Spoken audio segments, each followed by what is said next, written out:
What's up, golfers, and welcome back to another weekly golf update. We got a lot to talk about. Let's get into it.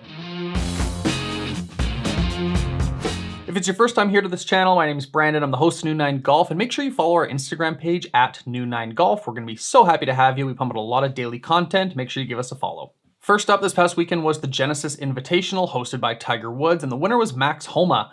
It was a crazy finale as Homa had a chance to seal off the win on the 18th hole with a 3-foot birdie, and he lipped out. It was so gross to watch live. I threw up a little bit in my mouth and I felt horrible.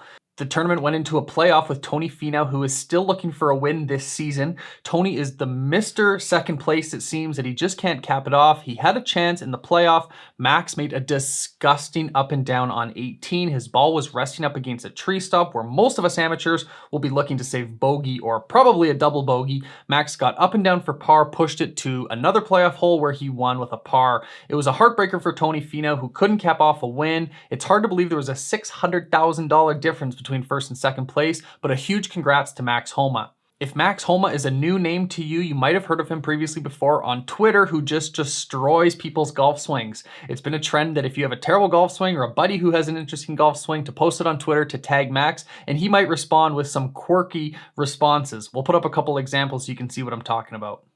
As I mentioned, Tiger was hosting the Genesis Invitational. He wasn't playing because he's still recovering from his 5th back surgery. In talking to the announcers, they're trying to figure out when Tiger's return is going to be, and it's all dependent on his rehab.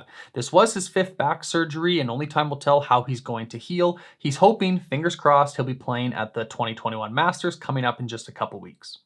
If you haven't done so already, hit that subscribe button. That helps out our channel a ton. We got a lot of videos pumping out that you guys are going to love.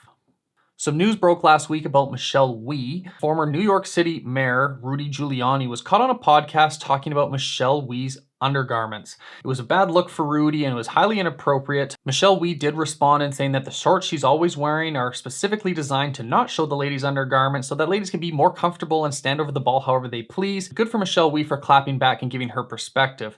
There's a couple news stories coming out of the USGA. It sounds like they're talking about letting amateurs cash in on their likeness. They'll be possibly able to accept endorsement deals so that they can still get paid money for their likeness. Some things they're not allowed to cash in would be any tournament winnings over $750, giving private lessons, or taking a position as a head club professional. This is some awesome news following the footsteps of the NCAA, allowing their amateur athletes to collect endorsement deals. If you haven't seen it already, there's a prank war going on between Ian Poulter and Henrik Stenson.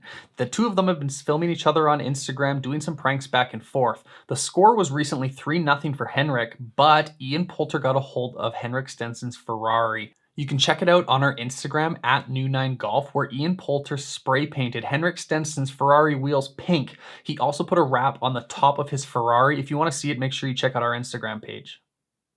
Coming up this week on the PGA Tour is the WGC Workday. This is a fantastic event because all the WGC events typically have the best players in the world.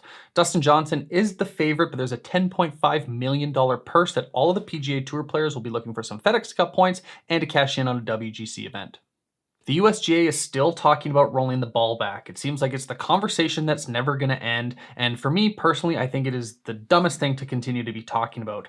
If us as amateurs are allowed to use the same type of ball, why can't the PGA Tour players use the same type of ball? They're in the less than 1 percentile of golfers hitting the ball so far that they should be able to compete with the same type of equipment that we're using. To me, it shouldn't even be up for discussion. The swing speeds are faster, the clubs are better than they've ever been, and the ball is performing as so. I do not think the USGA should be rolling the ball back, but I'm interested to hear what you think in the comments below. Recently, we pumped out a video comparing the top drivers of 2021. You can see that link right up here. This week, we're going to be testing out all the 2021 irons. We'll be pumping that video out in the next couple weeks, so make sure you guys subscribe and turn on post notifications so you can see what's the best iron of 2021. Thanks so much to all of you who have supported the New 9 Golf channel. We're going to be pumping out a ton more content. We're interested to hear what you guys want to see. In the comments below, write down what type of videos you guys want to see that are golf related, and we'll try our best to pump them out. Thanks again for watching, and we'll check in with you next time.